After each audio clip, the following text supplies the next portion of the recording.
Good morning बच्चों, welcome to my channel. आज हम लोग पढ़ने वाले हैं बाबू पॉलिटेक्निक से संबंधित जो क्वेश्चन आते हैं गद्य से संबंधित, ठीक है ना।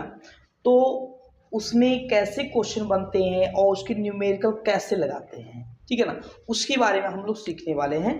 पहले हम बात करने वाले हैं गति क्या है। गति किससे कहते हैं? मोशन।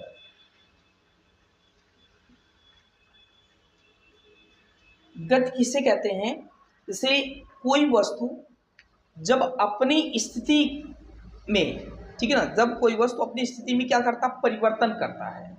समय के अनुसार जब कोई वस्तु की स्थिति में परिवर्तन होता है तो उस वस्तु की स्थिति में होने वाले परिवर्तन को ही क्या बोलते हैं? गति कहते हैं। क्या कहते हैं? गति कहते हैं, ठीक है ना। और गति जो है से संबंधित, मैं शॉर्टली आपको बताऊंगा, गति से संबंधित न्यूटन ने 3 नियम दिए। गति विषयक जिसको नियम कहते हैं, गति से संबंधित न्यूटन ने 3 नियम दिए। प्रथम नियम ये था, प्रथम नियम क्या था कि यदि कोई वस्तु विरामावस्था में है तो विरामावस्था में रहेगा, यदि कोई वस्तु गति अवस्था में है तो गति अवस्था में रहेगा, जब तक कि उस पर कोई बाबल ना लगाया जाए, ठीक है ना। ये पहला नियम था। दूसरा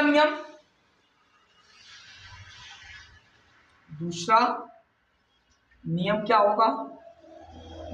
उन्होंने दूसरा नियम दिया कि किसी वस्तु पर लगाया गया बल, किसी वस्तु पर लगाया गया बल उस वस्तु का द्रव्यमान या उस पिंड का द्रव्यमान और उस वस्तु के वेग में हुए परिवर्तन के कारण उत्पन्न त्वरण का गुणनफल ही उस बल के बराबर होगा। इसका मतलब F इक्वल m इंटू ए हो जाएगा। किसी वस्तु पर लगाया गया जो बल होता है उस पिंड या उस वस्तु का द्रव्यमान और उस वस्तु की स्थिति में हुए परिवर्तन के कारण उत्पन्न त्वरण के गुणनफल के बराबर होता है। ये दूसरा नियम है। तीसरा नियम क्या था? तीसरा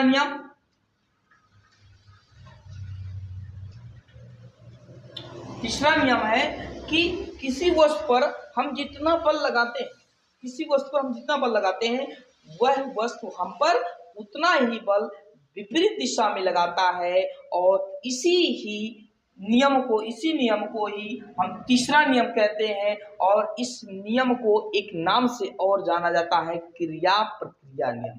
तीसरे नियम को ही किस नाम से जानते हैं? क्रिया प्रतिक्रिया नियम। और एक चीज है कि प्रथम नियम को हम जड़त्व का नियम भी कहते हैं। याद रखिएगा कि प्रथम नियम को क्या कहते हैं? जड़त्व का नियम कहते हैं। तीसरे नियम को हम क्रिया प्रतिक्रिया का नियम कहते हैं। क्रिया प्रतिक्रिया का नियम कहते हैं। पेपर में पूछ सकता है पॉलिटेक्निक में, ठीक है ना बच्चों। तो पहला नियम यह है कि यदि कोई वस्तु विरामावस्था में तो विरामावस्था में, यदि कोई वस्तु गति अवस्था में है तो गति अवस्था में रहेगा, जब तक उस पर कोई बाबल ना लगाया जाए, ठीक है ना। दूसरा नियम, किसी वस्तु पर लगाया गया जो बल होता है उस वस्तु का द्रव्यमान और उस वस्तु की स्थिति में हुए परिवर्तन के कारण उत्पन्न त्वरण के गुणनफल के बराबर होता है। तीसरे नियम को हम क्रिया प्रतिक्रिया का नियम कहते हैं। क्यों? क्योंकि हम जिस वस्तु पर जितना बल लगाते हैं वह वस्तु हम पर उतना विपरीत दिशा में लगाता है, इसलिए इसको हम क्रिया प्रतिक्रिया का नियम कहते हैं। जैसे नाव में, अगर नाव पर आप जब कूदते हो तो नाव पहले नीचे जाता है उसके बाद ऊपर आता है, तो ये क्रिया प्रतिक्रिया का नियम हो जाएगा, ठीक है ना। जैसे आपका मिसाइल हो गया, मिसाइल भी किस पर निर्भर करता है? क्रिया प्रतिक्रिया नियम पर, तीसरे नियम पर, ठीक है ना। रॉकेट जिसको बोलते हो। तो इस तरह से ये हमारा गति से संबंधित जो पेपर में आने वाले हैं वो मैंने बताया।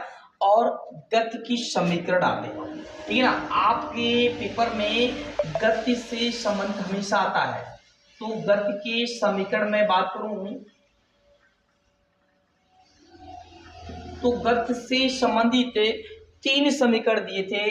पहला समीकरण हो जाएगा v equal u plus eighty हो जाएगा, पहला ये हो जाएगा। और दूसरा समीकरण s बराबर ut plus half eighty square हो जाएगा। तीसरा जो हो जाएगा समीकरण हमारा ये v square equal u square plus 2as हो जाएगा। ठीक है ना बच्चों, ये तीन नियम है। गति के कितने नियम है? तीन नियम है। ठीक है, गति से संबंधित तीन नियम है। ओ, तीन नियम भी है बाबू और तीन समीकरण भी है। ठीक है ना, ध्यान देना। अब यहां मैं बात करने वाला हूं कि कंडीशन क्या क्या लागू होगा। कंडीशन देखो, अगर कोई वस्तु है या गाड़ी, चलिए ठीक है ना, ये गाड़ी है। अगर गाड़ी चल रही है, गाड़ी क्या है? चल रहा है और अचानक ब्रेक लगा दिया। अचानक क्या लगा दिया? ब्रेक लगा दिया। और जैसे ही ब्रेक लगेगा, यहाँ जैसे ब्रेक लगेगा तो गाड़ी की वेग में क्या होगा? कमी होगा। जब कमी होगा तब वहां त्वरण का जो मान होगा वो क्या होगा? माइनस ही होगा। ध्यान देना कि जब किसी वस्तु की वेग में अचानक कमी होती है तो त्वरण का मान क्या हो जाएगा? माइनस ए हो जाएगा। ध्यान देना।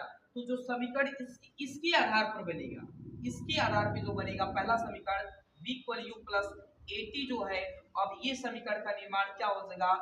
ये a का मान क्या हो जाएगा?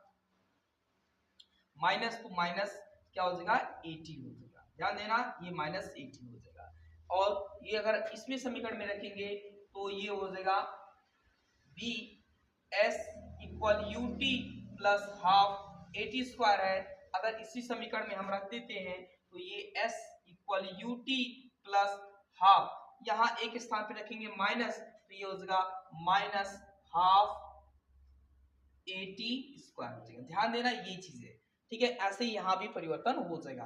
तो ये इसमें जो तीसरा समीकरण बनेगा सी वाला v स्क्वायर और equal you square plus 2as, और ये हो जाएगा v square you square plus 2a का माइनस a मल्टीप्लाई s, तो ये हो जाएगा v square equal to u square और माइनस ये प्लस माइनस माइनस हो जाएगा 2as हो जाएगा।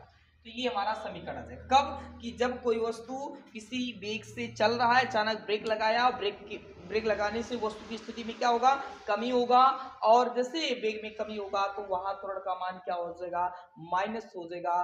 और इसी स्थिति को हम मंदन की अवस्था कहते हैं। पेपर में पूछ सकता है कि मंदन की अवस्था क्या है, कैसे, किस पर निर्भर करता है कि जब वस्तु आप ब्रेक लगाते हो तो वेग में कमी होगा, तो उस स्थिति में त्वरण का मान ऋणात्मक होता है और उसी स्थिति को हम मंदन कहते हैं। तो ये पॉइंट याद रखना, ये पॉइंट पूछ सकता है पेपर में। इसके बाद हम बात करने वाले हैं, ये कंडीशन याद कर लेना। चलिए, दूसरा पॉइंट हमारा है, दूसरा पॉइंट कि यदि कोई वस्तु विरामावस्था से चलना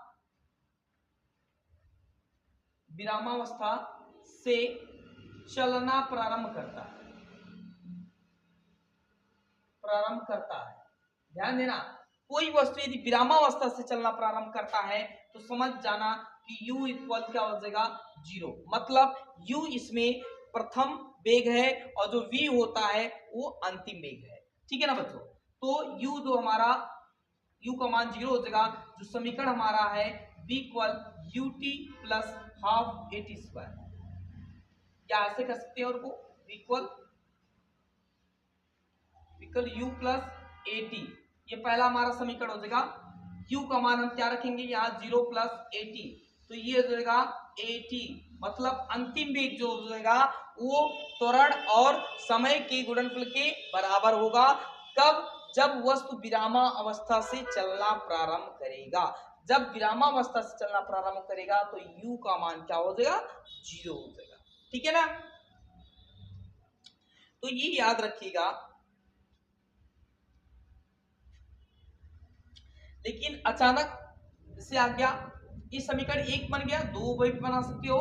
s बराबर s equal to u t plus half 80 square, तो यहाँ आप u का मान क्या कर दोगे 0, तो ये पोर्शन टोटल 0 हो जाएगा, तो ये हो जाएगा हाफ 80 स्क्वायर। और इस पे कई बार क्वेश्चन आ चुका है, s इक्वल हाफ 80 स्क्वायर पर कई बार क्वेश्चन आ चुका है कि यदि कोई वस्तु विरामावस्था चलना प्रारंभ करता है, उसका समय इतना है और दूरी इतना चलता है, तो त्वरण बताइए। तो ये आप लगा सकते हो नियम, ठीक है ना बच्चों।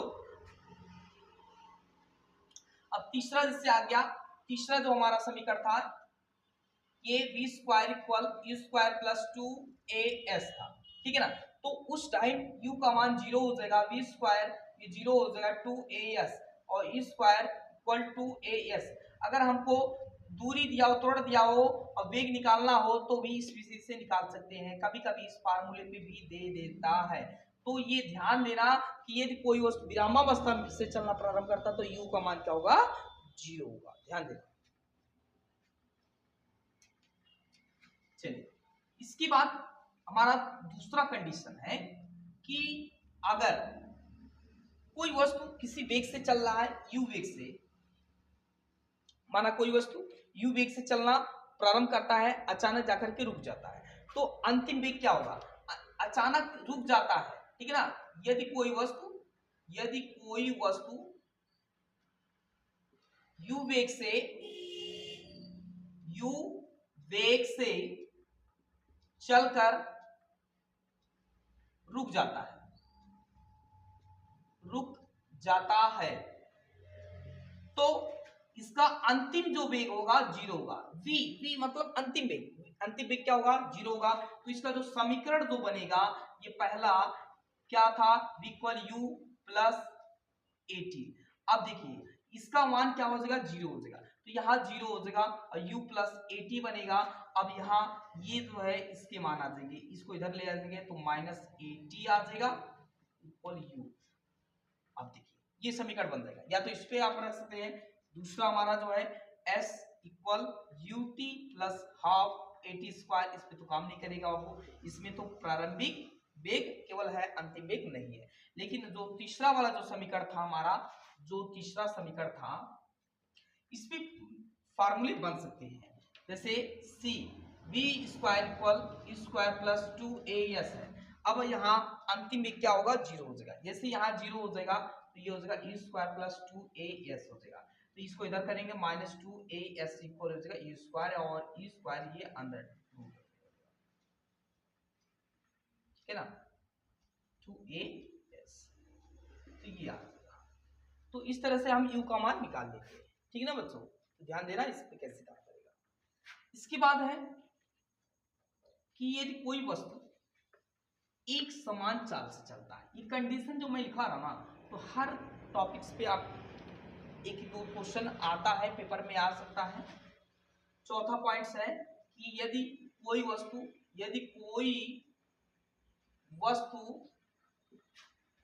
एक समान चाल से चलता है, एक समान चाल से चलता है,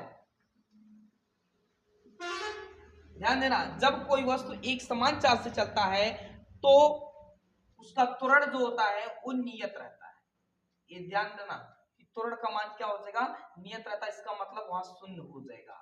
त्वरण का मान क्या हो जाएगा बाबू, वहां शून्य हो जाएगा। ध्यान देना कि यदि कोई वस्तु एक समान चाल से चलता है तो त्वरण का मान क्या हो जाएगा 0। तो पहला condition v equal u plus 80 बनेगा, और यहाँ जो समीकरण बनेगा इसका v इक्वल u प्लस इसका 0 हो जाएगा t, और e इक्वल हो जाएगा u, मतलब उसका अंतिम वेग उसके प्रारंभिक वेग के बराबर होगा। कब, जब वस्तु एक समान चाल से चलता है। जब वस्तु एक समान चाल से चलता है तो उसका अंतिम वेग उसके प्रारंभिक वेग के बराबर हो जाता है। ये क्वेश्चन पूछ सकता है पेपर में कि वस्तु कब वस्तु कब किस स्थिति में उसका अंतिम वेग और उसके प्रारंभिक वेग के बराबर होगा, कब, जब वस्तु एक समान चाल से चलेगा, ठीक है ना। नंबर दूसरा condition, yes equal u t plus half 80 square, half 80 square. देखिए अब वहां हमने a का मान 0 कर दिया, तो एस इक्वल हो जाएगा यू टी प्लस, ये टोटल जीरो हो जाएगा बच्चों, जीरो हो जाएगा, ये टोटल जीरो हो जाएगा क्योंकि इसमें जीरो से गुणा होगा तो टोटल जीरो हो जाएगा, एस इक्वल यू टी हो जाएगा। इसका मतलब जो दूरी होगा उसका प्रारंभिक वेग और उसके उसमें लगे समय के गुणनफल के बराबर होगा दूरी, ध्यान देना, ठीक है ना। तीसरा जो नियम है उसको मिटा दें। तीसरा नियम था v square equal to u square plus 2as हो जाएगा, ठीक है ना बच्चों। अब यहां देखिए a का मान क्या हो जाएगा, त्वरण ओ a का मान 0 हो जाएगा और 2 मल्टीप्लाई या a का 0 हो जाएगा s, v स्क्वायर इक्वल हो जाएगा e square plus 0 v square equal हो जाएगा e स्क्वायर। इसका मतलब कि उसका अंतिम वेग का स्क्वायर और उसके प्रारंभिक वेग के वर्ग के स्क्वायर के क्या होगा, दोनों के बराबर होगा, ध्यान देना ये, ठीक है ना। इसको हम ऐसे भी लिख सकते हैं v equal under root u square, है ना, और इससे ये कट जाएगा, इसको काट सकते हैं तो v इक्वल हो जाएगा u, मतलब उसका अंतिम और उसके प्रारंभिक वेग की क्या होगा, बराबर होगा, ठीक है ना। चलो अब हम गुरुत्व से संबंधित चीजें सीखने वाले, इसी समीकरण का ई, है ना। चलिए, पृथ्वी के गुरुत्व से संबंधित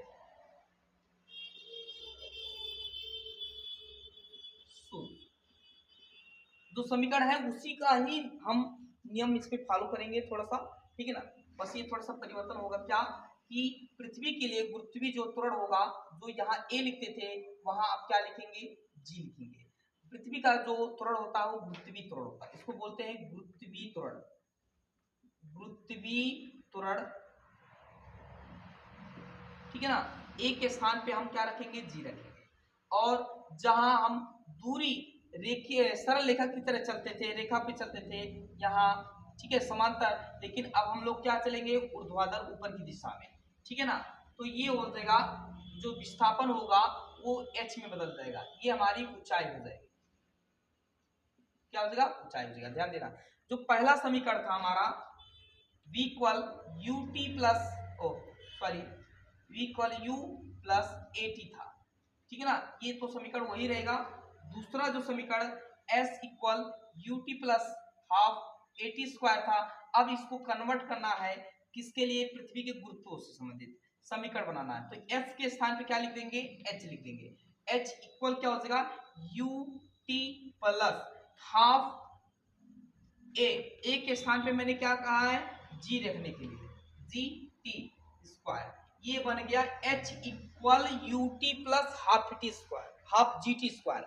और यहाँ g जो है हमारा गुरुत्वीय त्वरण है और g का मान 9.8 होता है मीटर पर सेकेंड स्क्वायर होता है, मीटर पर सेकेंड होता है। तो ध्यान देना कि ये समीकरण इस तरह से बनेंगे। और तीसरा जो आपने बताया v square equal to u square plus 2as है ना, तो इसमें भी परिवर्तन हो जाएगा। कैसे परिवर्तन होगा, देखिए v square equal to u square plus 2as है, तो a के स्थान पे मैंने कहा g रखने के लिए, s के स्थान पे h, तो 2gh बनेगा। ये समीकरण बनेगा गुरुत्वीय के लिए, पृथ्वी के गुरुत्व के लिए, ठीक है ना। अब देखिए इसमें भी कंडीशन लागू होता है, वो कंडीशन क्या है कि जब वस्तु को आप ऊपर फेंकते हो ना, जब वस्तु को ऊपर फेंकते हो, पहला कंडीशन, जब वस्तु को ऊपर फेंका जाता है, फेंका जाता है, फेंका जाता है, तो उसका अंतिम वेग जो होगा वो 0 हो जाएगा, अंतिम वेग क्या होगा, 0 हो जाएगा। और सॉरी v, अंतिम वेग 0 हो जाएगा और जो g का जो मान होगा वो ऋणात्मक हो जाएगा। ध्यान देना, जब वो ऊपर जाएगा तो g का मान ऋणात्मक हो जाएगा और उसका अंतिम वेग क्या होगा, 0 होगा। तो जो पहला समीकरण बनेगा v equal u plus at नहीं रहेगा, यहाँ gt रहेगा, है ना, gt। अब देखिएगा v इक्वल यहाँ v का मान क्या हो जाएगा, 0 हो जाएगा, इक्वल u प्लस g का मान क्या हो जाएगा, ऋणात्मक हो जाएगा। ध्यान देना, जब वो ऊपर जाएगा तब वो g का मान ऋणात्मक होगा। तो ये हो जाएगा, जब कंडीशन आप याद रखोगे तभी सवाल लगेगा। तो g का मान माइनस में हो जाएगा, तो ये हो जाएगा gt बनेगा। अब माइनस को इधर करोगे तो प्लस हो जाएगा, तो ये हो जाएगा gt इक्वल ये हो जाएगा u, है ना, माइनस को इधर लगाओ प्लस। तो ये जो उसका प्रारंभिक जो वेग होगा, उसका प्रारंभिक वेग होगा, उसके पृथ्वी त्वरण और समयांतराल के गुणनफल क्या होगा, बराबर होगा। g का मान 9.8 होगा, रखोगे और समय जो रखेगा, ठीक है ना। इसके बाद ये पहला समीकरण है। दूसरा समीकरण, इस पे नियम लगेगा। दूसरा समीकरण h equal ut plus half gt square, ठीक है ना। तो यहाँ v का मान क्या हो जाएगा, 0। तो इस पे तो वही नियम रहेगा, कोई परिवर्तन नहीं होगा। लेकिन यहाँ v square u square plus gh 2gh रहेगा, 2gh रहेगा। अब देखिए यहाँ अंतिम में क्या हो जाएगा, 0। तो u स्क्वायर प्लस, और एक चीज है, जब ऊपर जाएगा तो ये g का मान ऋणात्मक होगा, तो ये भी माइनस 2gh हो जाएगा। इसको इधर लाएंगे, माइनस का प्लस हो जाएगा, 2gh equal to u square, square को ले जाएंगे तो 2gh रूट में आएगा। तो ये u का मान, इस पे कई बार क्वेश्चन आ चुका हुआ है। u का मान जो है रूट 2gh होगा, कई बार क्वेश्चन ये आ चुका हुआ है, इसको नोट कर सकते हैं।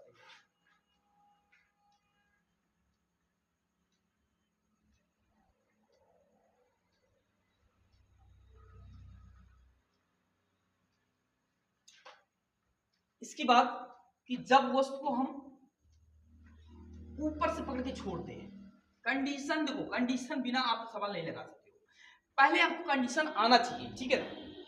दूसरा कि जब वस्तु को